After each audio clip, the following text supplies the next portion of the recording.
While empathically directing my fleet to protect mid-area and coordinating the defenses of the Hive world, I kept an eye for more surprises. Surely the invaders couldn't have gambled everything here, with so few forces. Sure, they had brought thousands of ships and billions of troops plus untold numbers of demons, but the Chaos defeat was certain now. My fleet had already changed their focus on the Dark Mechonicus ships, our corvettes and fighters engaging the less shielded escorts while my cruisers and battleships fired the Nova cannons at the larger Heretic ships.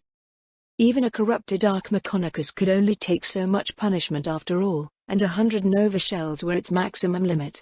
Its durability was almost as strong as my own upgraded Singularity battleship, so not bad at all. The other Oak traders split off to defend the other celestial bodies, Frostheim and its moon Svelgard, both ice worlds with little population or technology. Space wolves liked their recruits to be feral and barbaric, it seemed. Meanwhile, Janice plowed ahead on board a gigantic Cathedrium battleship, literally a flying cathedral in space, but the size of Mount Everest. The Adeptus Auroritas also loved flamer weapons, as huge torrents of burning promethium splashed over demons flying about and incinerated them in sanctified fuel. Was it ridiculous to use giant flamers on a spaceship? Certainly so. But, it was also strangely effective, so perhaps it wasn't completely stupid. Jets of oxygen fueled the streams of holy fire, keeping the promethium burning. I kinda suspected it still shouldn't have worked, except by some miracle. Yet, miracles were the trade and business of the sisters, aided by the Emperor himself as he probably had fits of giggles on his golden throne. Then an Aquila-shaped turret turned towards the silver tower and fired a bright golden beam, exploding the demon engine and purging everyone inside. "I think that was a ship-sized Silence," Amberly observed with astonishment. I nodded in agreement while observing the device in my Tesseract view. 100 Silent Sisters were linked into that weapon as controllers, while 1,000 Psychers were used and drained as, possibly unwilling, power batteries. Hard to say with those neural cables driven deep into the Psychers' skulls. The setting was strangely familiar though, and I recalled Trazyn had a weapon array looking similar to this one, on his own Blackstone fortress. So this is what the Emperor has given my daughter. The schematics for a Psi battleship weapon, just in case she had to blast apart something stronger than Greater Demon. The Silence fired again a minute later, burning out 100 more Psychers and obliterating another silver tower. Not too shabby, this improvised Anima Sinistrum. Magnus turned towards Ahriman with one eye glowing red. "You didn't predict this, did you?" he asked in a furious voice. "It is only one ship, my lord. I'm more worried what Lancefire might produce next," the rubric sorcerer answered in a dignified tone, while dodging a Tyrannid claw without even looking behind him. Then a blast of warpfire immolated the poor Tyrannid creature. "Leave now.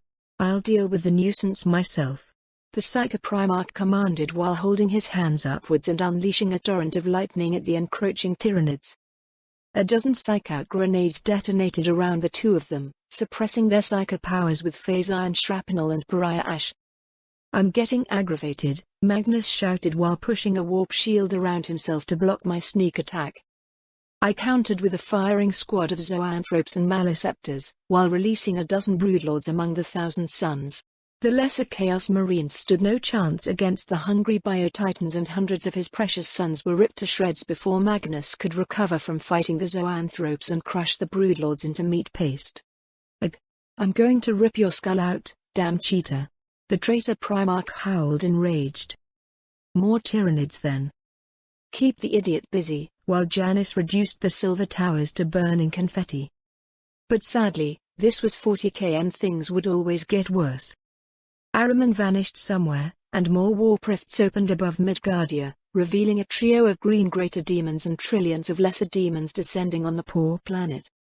I countered with more Tyrannids on one side of their landing area and orcs on the other, filling the surface of Midgardia with extra combatants to keep the demons busy.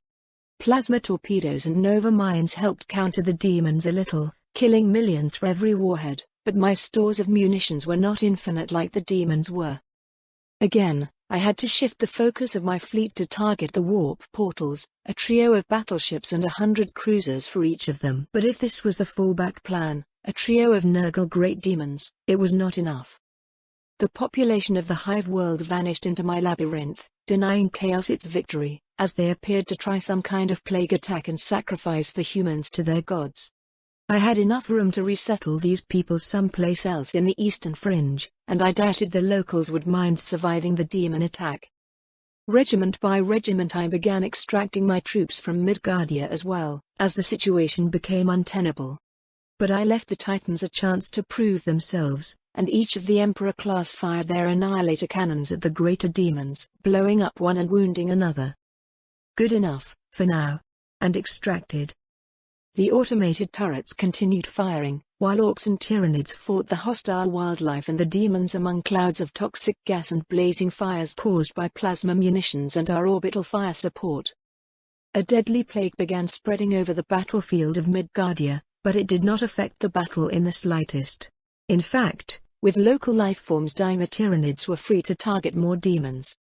The tyrannids seem quite effective against demons. And the same for these orcs with Necron weapons.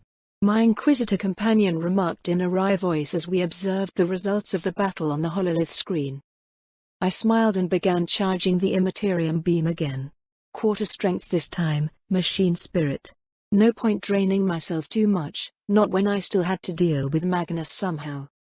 My reserves of Xeno auxiliaries are almost depleted, Lady Vale. I hope I can find a decent number of orcs or tyrannids somewhere, and replenish them. I answered in a coy voice. Captain Semnai snorted and sat beside me to observe the combat from my viewpoint. I hope you get lucky and find some tyrannids somewhere, my lord. Like there aren't trillions of them everywhere. Yes. But those tyrannids aren't here, are they? Now I have to use my hidden cards, and I detest showing my hand too soon. I grumbled back and brought the two pariah sisters behind me. Is it time, Lord Pef? Decima asked with a composed voice, ignoring the gasping Inquisitor. We'll hunt the greater demons first and close the portals. Don't unleash your full strength if possible, I ordered as I moved the 2-Omega pariah next to their targets. Sister Decima landed beside the bloodthirster on Valdmani, and simply kicked the greater demon in the back before the monster could react. As the demon howled in pain with a meter-wide hole going from back to front, the Dark Angels and Space Wolves nearby took advantage and battered the weakened demon with relic maces and power swords, while the Silent Sister held the demon in her nullification range and blocked its powers. At the same time, Sister Ordella fell sword first on top of the Nergulite greater demon on Midgardia, while her left arm silencer fired a stream of Negasai bolts at the other wounded demon.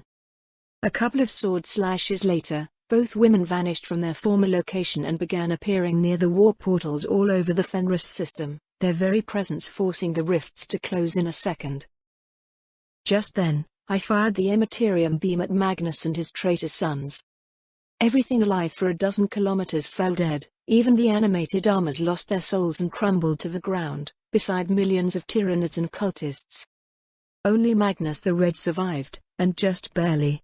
He was desperately trying to hold a psychic shield around himself, while down on his knees and wailing in pain. Probably for the best I didn't use half strength on the beam then. It seemed the tyrannids had exhausted him, and his reserves were at an end. A minute later, I arrived beside the traitor escorted by my two pariah Amazons and a certain blonde Inquisitor. He looks pathetic, mutated and distorted, while crying in defeat, Amberly observed while Decima and Ordella kept their armored boots on their prey's shoulders. A second later, Janice teleported beside me, still floating a palm over the ground as to not dirty her silk shoes. She wore a long silver dress and seemed immune to the presence of the pariah or Magnus, the long white silver hair framing a young-looking face with violet glowing eyes. So what's the plan now, Dad? Kill the traitor or what? Janice asked in careless voice. I laughed out and patted her hair. Why would I kill the idiot, my dear? Who will stand on the golden throne then?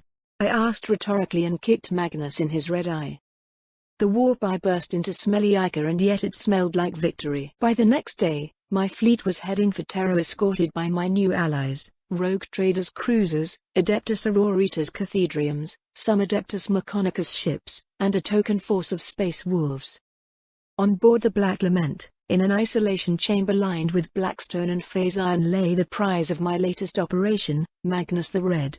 He was arguably the strongest psyker in the galaxy beside the Emperor himself, and thus 40 Silent Sisters kept constant watch over him, just in case. Sadly, his chief librarian turned sorcerer, namely Araman, had escaped yet again, most likely by displacing himself in time or space or both. Unlike his idiot Primarch, Araman knew his limits very well and would not stand and fight to the last breath, instead preferring to retreat and try again. I admit I was quite annoyed with the corrupted librarian, but things were going as planned anyway. I already had most of the fallen Primarchs in custody, although nobody knew about the ones I kept frozen inside the Tesseract labyrinth. Fulgrim was kept by Overlord Trazyn, while Conrad_Kers was presumed dead following his assassination by the Officio Assassinorum. I had my doubts about that still being true, since things rarely stayed dead in this universe. Too many spiritual or technological methods for reversing death were available, going from cloning to soul summoning and even temporal reversal. Alpharion and Omegon or the vice versa were still dead or missing, and nobody knew anything certain about their fate. Nobody alive and well, I mean. But even I and my cheats had a limit, and this was it. My out-of-context knowledge had reached its limit, and fragments of lore I've read once were not revealing anything about the missing Primarchs. Even so, there were powers in this universe with access to this knowledge, but all of them were beyond my reach, all except one. The Big E. Now, the Emperor was pretty much dead and getting worse on his golden throne by this point, and I hoped to remedy that problem somehow. A good part of my activity in the past century had been focused on acquiring the necessary parts needed to try and restore the Emperor back to life and hopefully sanity. Janus had been sworn to secrecy on the matter of the throne, which didn't help me at all, yet I was confident things will work out, for I had secret weapons of my own, each of them rather powerful by themselves. And when combined, the synergy of their powers should be more than enough to restore the dead Emperor and reverse the decline of the Imperium of Man. And if they didn't, well, I had other plans in that case, mostly involving packing my things and running away. 2 weeks later, my fleet and the escorting allies arrived at Holy Terror to encounter the largest gathering of forces and firepower available to the Imperium. There were thousands of Navy warships and defense platforms, gigantic orbital forts and extensive minefields, plus more exotic defenses from the Mechonicus and other Adeptus Terra organizations and armed groups, including the Adeptus Custodes and Adepta Astra Telepathica, plus the Inquisition, the Grey Knights and more esoteric and hidden temples. Impressive, yet not really enough.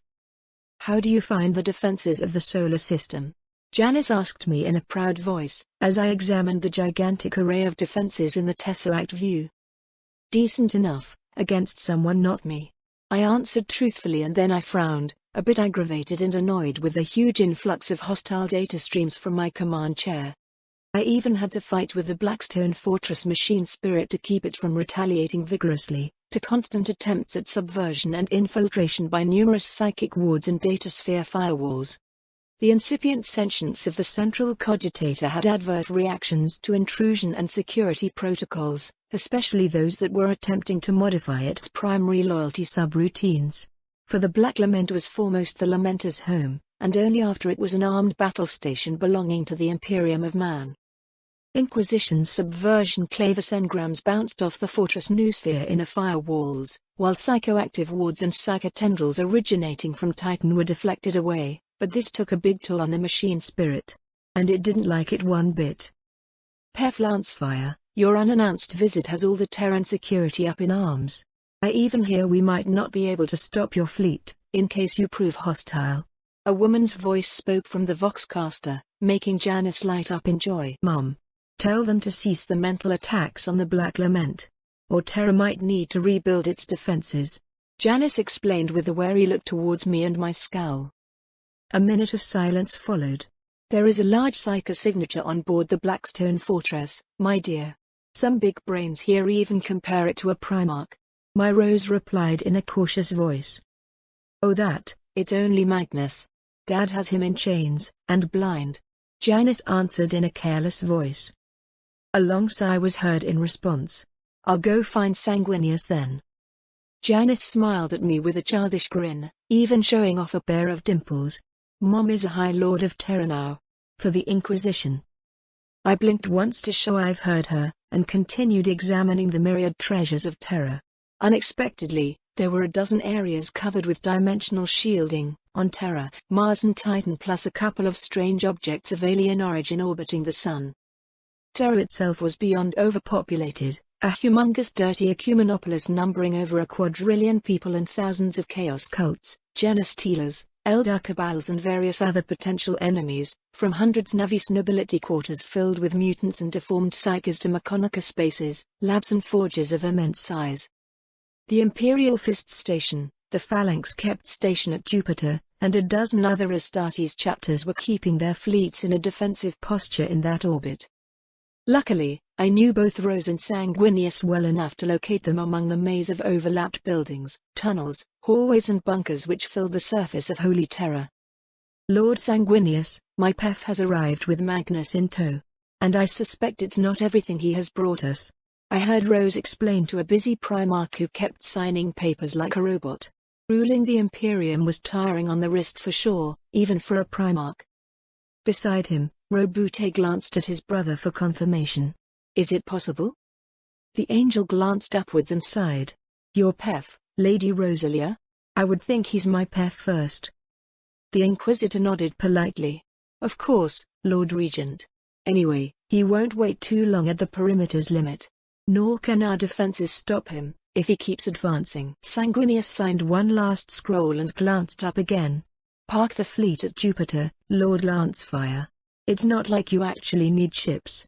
He spoke looking straight towards me. Yeah, he would know I was able to see him, even from my distant location at the edge of the system. And he was also right. I didn't need really ships, once inside a star system. I could move myself onto any planet I wanted, or move everyone elsewhere. Or at least those who weren't covered in dimensional shields. So I took a step and arrived in front of the Regent and the Lord Commander and waved politely at a couple of Adeptus Custodes and Blood Angels who kept guard over the leaders of the Imperium. Hey guys. I brought gifts. I explained with a genial grin. Rose walked towards me and examined me for a long minute. You've grown stronger, she decided after the exam was over. Indeed, I felt nearly nothing from her psycho probe, although in the past she could always touch my mind a little. This place is a mess, I answered instead, my eyes encompassing the entire room. Try to behave yourself, Pef. I heard you visited Fenris? Sanguinius asked while raising from his gilded chair and walking next to me. I was much too small for this universe, as the Primarch towered 5 heads over me. I offered my hand for shake, just as a tall tech priest with a big power axe entered the golden room like he belonged.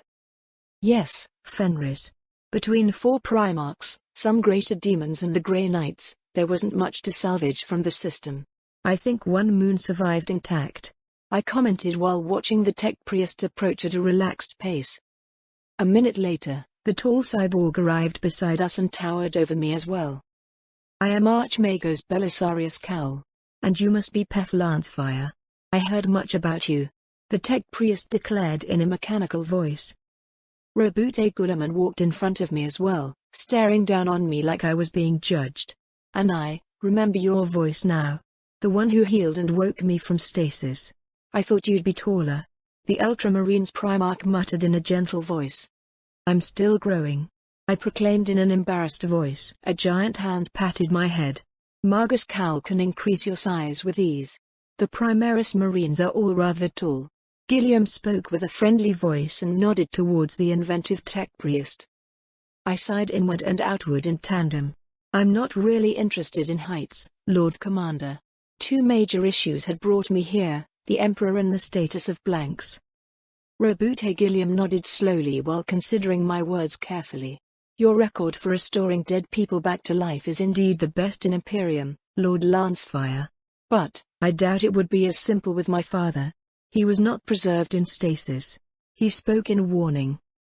I took out another hexagrammatic pendant from my inventory, covered with a bronze eagle cast, and held it up.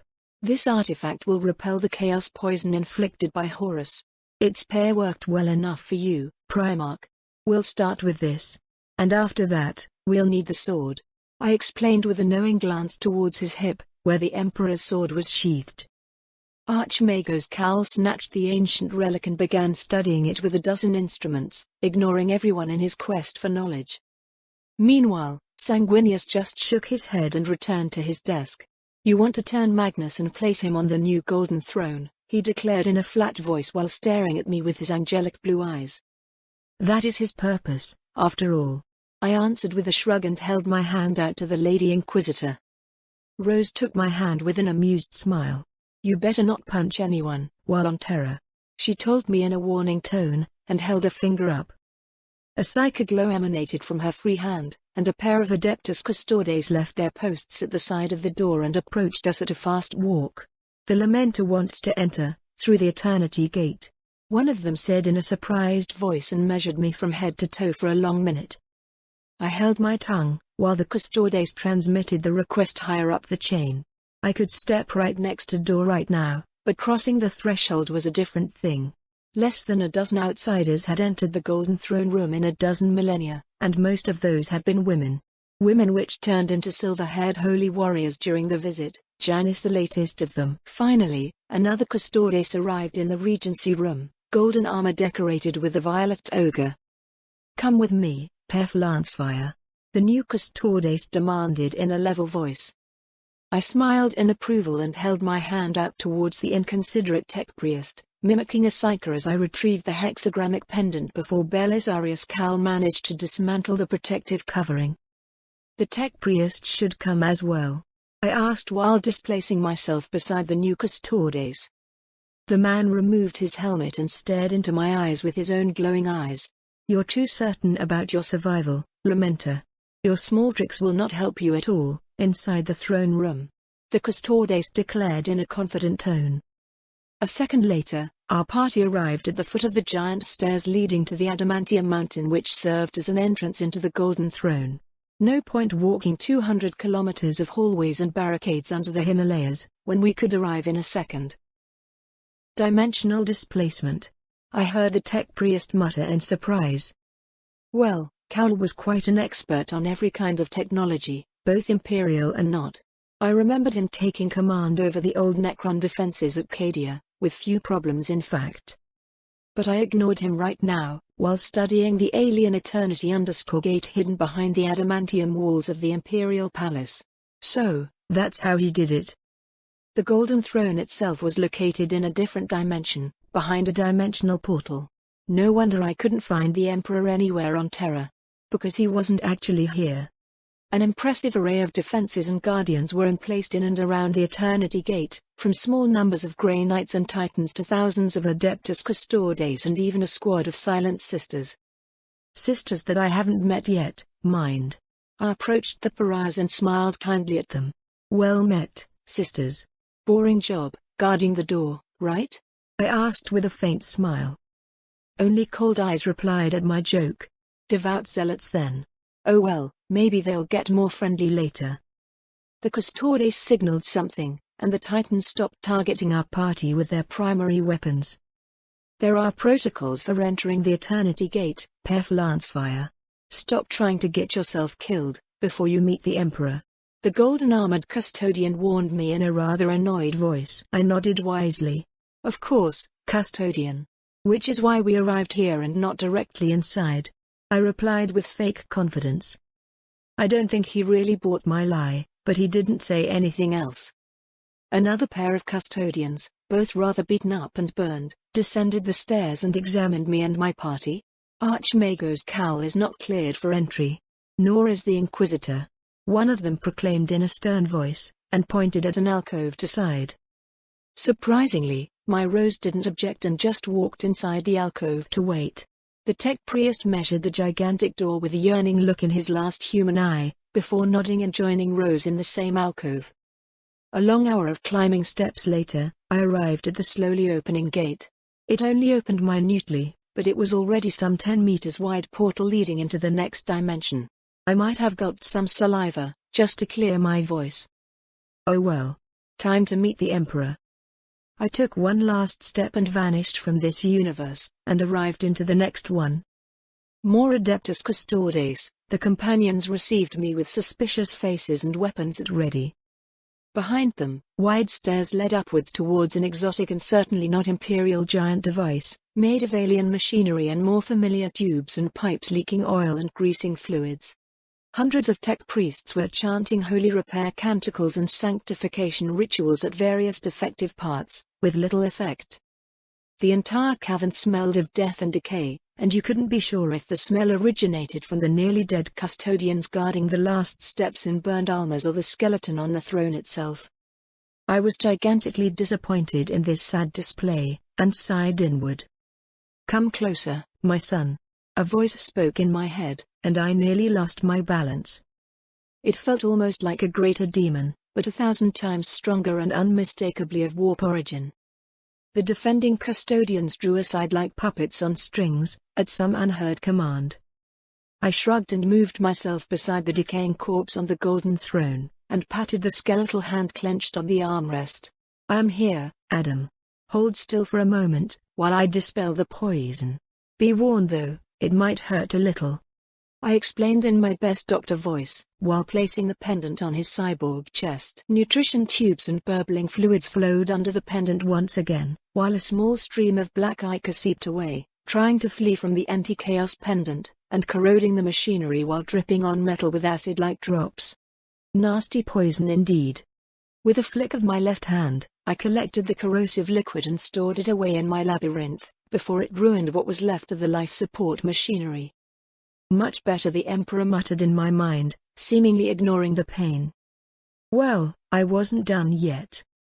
The halo tuning fork appeared in my left hand and I stabbed him in the neck with it, for extra effectiveness. "Don't connect to the other side, Adam. The halo devices are not actually healing ports, but mimetic conversion devices," I advised the Emperor as his eyes began glowing once more to life. A sputter of outraged techno-lingua curses resounded from the maintenance tech priests, but I wasn't in the mood to care about their objections. A slow blink in the once again living eyes told me the Emperor had received my warning. "It hurts, quite a bit more than a little," a clearer voice sounded in my head. I shrugged and patted his hand again. "Medicine usually hurts, true fact." I waited for an hour, while the Emperor's body slowly rebuilt itself, draining the nutrition tubes at an accelerated pace. Meanwhile, a golden giant appeared at my side, observing the transformation with discerning eyes. "A decent effort, Lord Lancefire. But it is not enough," Trajan_Valorous said in a sad voice. The Emperor was still dead, even if his corpse was in a better state now. I nodded in agreement. "Not yet. We'll have to unplug him from the throne. Have the Astra Telepathica bring a dozen sanctioned Beta Psychers, to maintain the seal." The Captain General turned towards me and measured me with a long stare. "They would last 10 minutes at most. Even an alpha-level Psyker would barely last an hour." "They can be upgraded, Custodian. Unlike others before me, I came prepared for this task," I explained while pointing with my chin at the ignorant tech priests at the base of the throne. While we waited for those sacrificial psychers to arrive, I focused my efforts on rooting the Sheriak's replacement throne at the base of the Golden Throne, not that I actually had to break my back doing anything. Reality inside the Golden Throne was rather flexible. Glass roots of the Sheriak's device meshed flawlessly with the tubulature connecting the throne with the Astronomicon beacon, while I stood on the new glass throne watching the scene with amazement. The whole device was a warp amplifier, which did nothing for me. My meager psychic powers were working in reverse, not that the Emperor seemed to care about my blankness at all. Then again, he was the one to engineer the Silent Sisters, after all. Their natural genetic resistance to the warp had been amplified from blank to pariah status, and the recessive genes turned dominant via biokinesis magic. The companions observed me with doubtful or hopeful eyes, but none of them beside their captain even tried to speak with me. Busy guarding the place, no doubt. Adam certainly liked his historical references, as there were 300 such companions, just like the 300 Spartans at Thermopylae, while the name itself was copied from the loyal bodyguards of Alexander the Great, who were also called the Companions. Hours later, a sorry group of blind psychers was escorted inside the Golden Throne room, all bearing stigmatas and purity seals, while looking around with white cloths over their missing eyes. I guess one didn't actually need eyes to see in the warp. Come forward and hold your hands in front, I demanded while raising from the replacement throne and walking beside the Psyker group. However, one Psyker woman seemed familiar, which was quite a coincidence in such a large galaxy. I searched my memories until I matched faces. Griselda. It seems your fate was generous indeed. The woman nodded and turned towards the Emperor.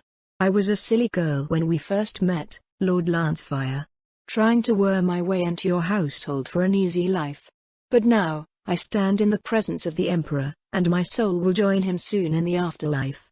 There is no better fate I could hope for, she declared in a proud voice. We're trying to heal him, so you'll need to hold the burden in his place, for as long as you can. I explained in a gentle tone while retrieving the Shadowlight device and touching her hand with the black stone. Griselda began shining with warp light as her powers grew by orders of magnitude, and kept growing. A few seconds of exposure to the Shadowlight would have been sufficient to raise her to alpha levels, but I wanted to test the limits of the alien device. So I kept waiting, as the woman crossed into the Alpha Plus Psyker level and kept climbing. A minute later, the glow stabilized and reached a plateau. Thank you, my lord. Like this, I can lift mountains with ease, she whispered in my mind and teleported directly on the glass throne. Holding the light of the galaxy lit might be a tad harder than lifting mountains, but I expected Griselda to last at least a dozen hours now, maybe even an entire day. Continue the procedure, Captain Valeris. I believe we have a week of treatment available now, I said with a knowing smile towards the Captain General of the Custodes. The giant man smiled back and began disconnecting the ports and tubes from the Emperor's body. Then he stopped, just before lifting the body in his arms. The Emperor wants a hot bath and new clothes. And a wheelchair. The Custodes said confused, just I was walking towards the exit portal. Of course he would. Nobody had bothered to wash him in a dozen millennia. Damn idiots. As soon as I walked out the Eternity Gate, thousands of hopeful eyes turned towards me in an unspoken question. The Emperor is fine. Still needs a long treatment to recover though. I explained like a magic doctor. A second later, I vanished and reappeared beside Rose and the new tech priest. You're still alive, Pef Lancefire. That's surprising. Cal commented in a door tone, while Rose just smiled sweetly. I tilted my head to the side and blinked naively at the surprised tech priest. Why would I not be, Margus Cal? Now, tell me you have a way to clone Blancastates, I asked with a curious voice. The tech priest hummed in deep thought for a minute. I don't, not yet. The cloning facilities on Mars were moved elsewhere, outside the Imperium, I think. And the Calexus Temple is not forthcoming with information, not even to Lord Guilliman. Well, technically those cloning facilities for pariah agents were supposed to be destroyed, at the behest of the High Lords of Terra, so it made sense for the Calexus assassins to try to remain hidden, and innocent of breaking the Imperial law. There were no laws outside the Imperium, after all. I did the same thing in my small corner too. I flicked my hand, and moved our party in Jupiter's orbit, on board the Singularity battleship. You have a few hours to examine the Void Claw weapon, Margus Cal. Lady Rosalia and I have a few decades to catch up. I offered with a finger pointing towards the armored cradle holding the black hole gun. The man was already walking towards the prize, metallic claws clacking in anticipation. A second later, I arrived in my rooms with Rose in my arms, tongues deep in battle already.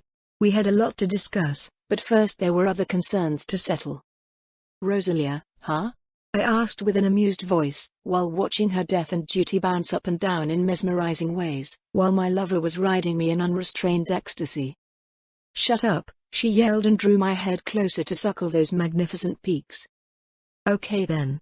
I could use my mouth to please the Lady Inquisitor with something other than silly questions. Serendipity, or unlikely coincidences were rather norm than the exception in this universe, so me nearly guessing her real name wasn't that big, in the grander scheme. A few hours later, Rose crashed on top of me, sated and fulfilled. Guilliman has sent Lady Romeus to negotiate with an Eldar called Ivrain, the leader of the Yari. Your name has come up quite a lot in the preparations for her departure. The Inquisitor disclosed while breathing a bit raggedly. I nodded inward, while tracing circles on her back. Some events would always stay the same, history restoring itself despite my interference. So you lead the Inquisition now? I asked, a bit amazed. Nobody really leads the Inquisition, my dear. Too many conflicting agendas. But your women all have friends too, and with the Emperor's blessing to support me, I managed to gather a semblance of order. Very tenuous and subject to heavy resistance even so. Rose explained with a heavy sigh. There's less than 10 Ordo Xenos Inquisitors on Terra. 100 Ordo Malleus and 1,000 Ordo Hereticus, plus some from minor orders. So, Adrastea and Greyfax? I wondered with a thin smile while counting the Inquisitors I could find in the Tesseract view. Mostly Lady Greyfax, to be fair. She does have a custodian at her side, which matters greatly for some. And her blank daughter matters for others, like me, Rose whispered in a low growl, and bit my shoulder for some reason. The Emperor called me his son, so my daughters are his granddaughters. It should matter, I think. Now, we'll need to visit Titan and obtain a sacrifice ritual from the Grey Knights. Something that can kill a god.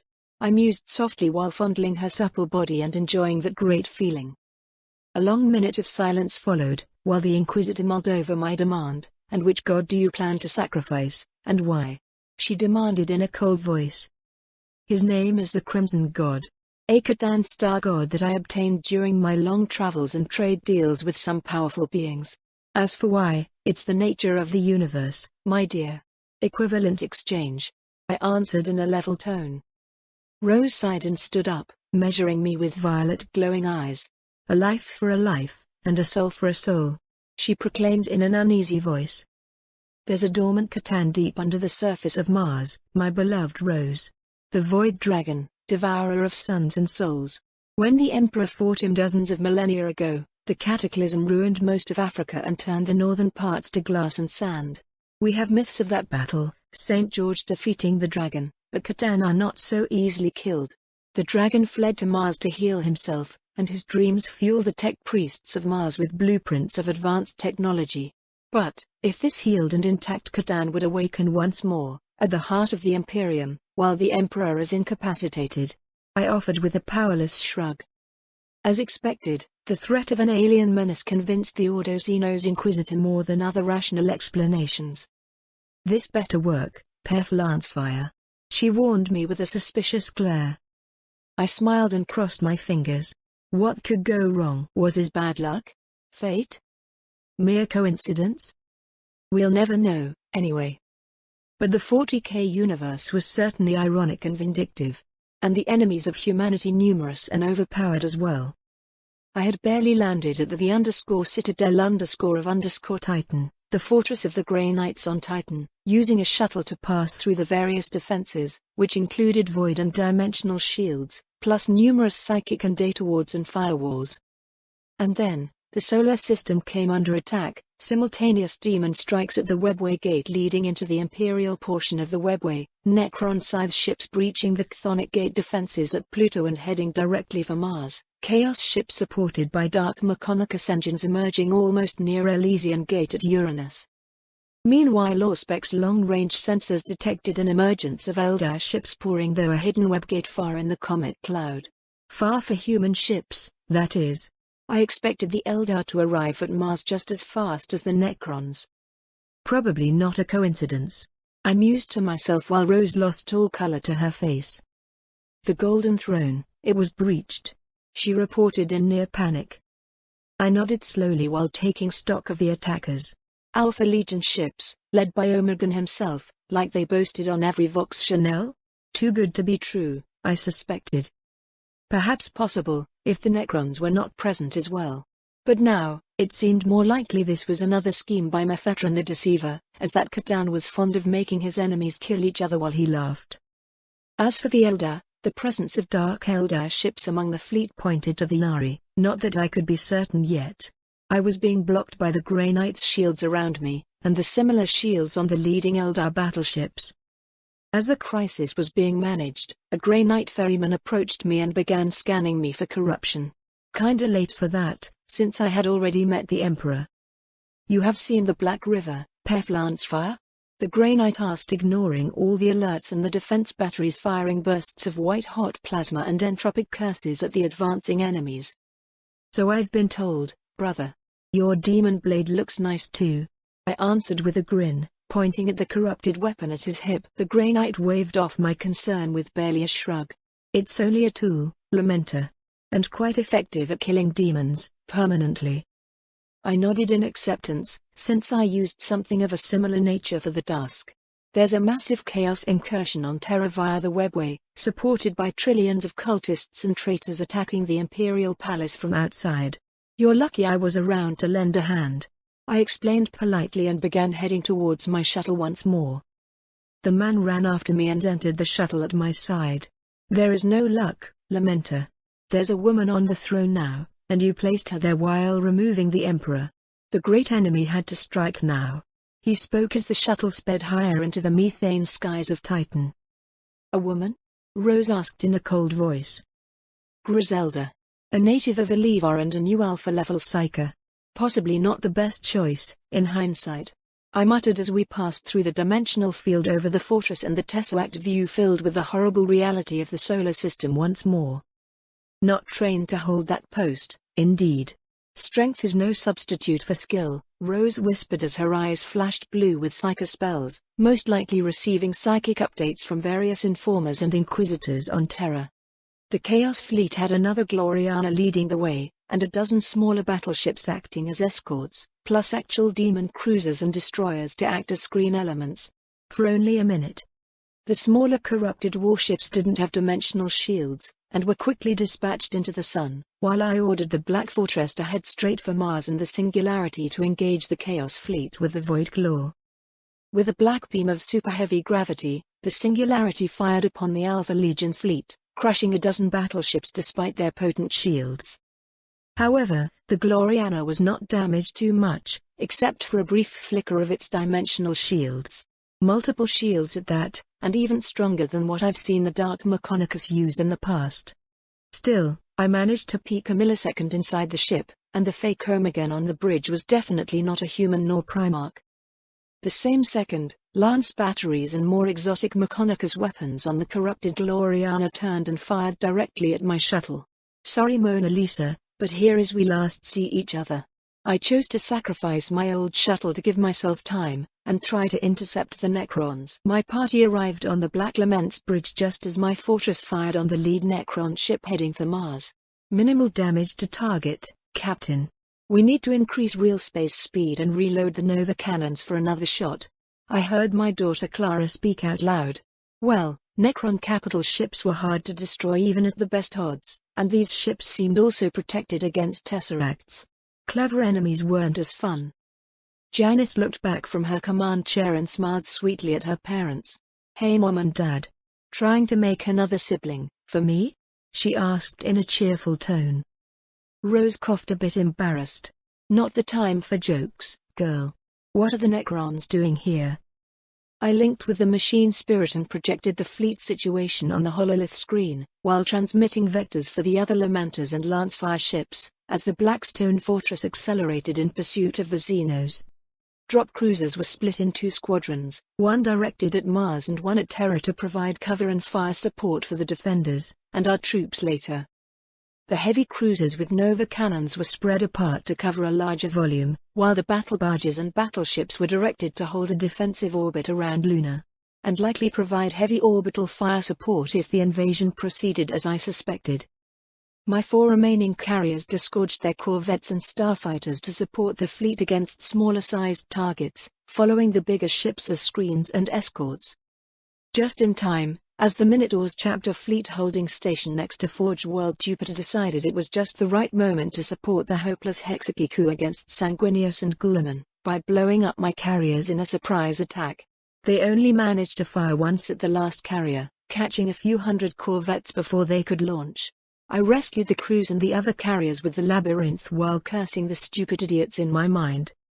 Their moment of glory didn't last long anyway, as the Imperial Fists, the Ultramarines and the Space Wolves began boarding and pacifying the Minotaur's ships and barges the next minute, with some aid from my Lamenters and well-placed grenades by yours truly. And because things can always get worse, another webway opened near Venus to unleash a powerful Dark Eldar raiding fleet, while small warp portals opened all over the Sol system to allow Orc bikers to cross into real space at high speed, shooting pistols and waving axes from their saddles. Sounds silly, but when these bikes could ride on water, methane or ice without problems, and even climb the side of buildings, it made things quite hilarious. For me. Probably not that funny for their victims though, so I had to stop and collect a billion greenskins and their bikes for later use. While I was doing that, the Black Lament fired again and managed to blow up a Necron ship, with 4 remaining and speeding up themselves while choosing different vectors to approach Mars from different angles. I admit, I was rather curious what these Necrons were trying to achieve with this suicide run, but considering the sleeping Catan on Mars, I had a valid suspicion anyway. The Dark Eldar were stealing people from Venus, now transformed into a large industrial world filled with workers, servants and serfs, as well as PDF regiments, Imperial Guards and a couple of Legio Cybernetica Skitarii maniples. As expected, humans with lasguns stood no chance against fast-moving and advanced vehicles of the crazy elves, only the Skitarii with their cybernetic enhancements and Volkite weapons managing to hold the line somewhat. I deployed my Knights and Dread Knights to support the Venus defenders, while in orbit I launched 100 Nova mines at knife range with the spiky ships of the Spiky Eldar. Still, I was getting overwhelmed by the cacophony of various attackers, which was possibly quite the point of all these distractions. On Luna, a war portal was opened to allow Ahriman and other sorcerers to come through, once more supported by demons and demon engines, and some ethereal corrupted marines called a warp_Talon. In the tunnels and catacombs of the Selenite Clades and PDF bunkers, the Chaos Sorcerers had a field day, while the Warp Talons were able to phase in and out with reality and attack their targets with impunity. It was a damned mess, and I had a niggling feeling the worst was yet to come,